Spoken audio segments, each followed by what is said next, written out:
KTN. Tuangazie masuala ya afya. Wakati serikali inajitahidi kurejesha imani katika chanjo za watoto, kampeni ya kitaifa ya kuwachanja zaidi ya watoto milioni 20 dhidi ya ukambi na homa ya matumbo inatarajiwa kuanza tarehe 4 Julai.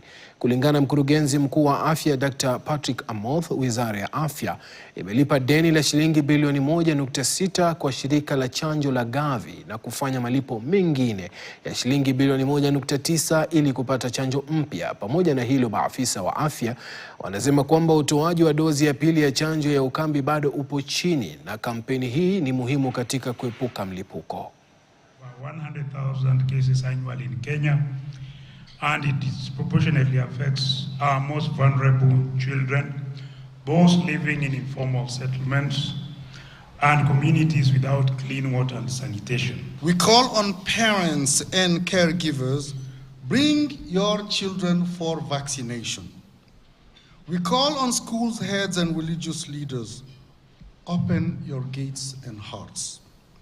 We call on community leaders to be the bridge between... We do this because vaccines are safe, are affordable, and are effective.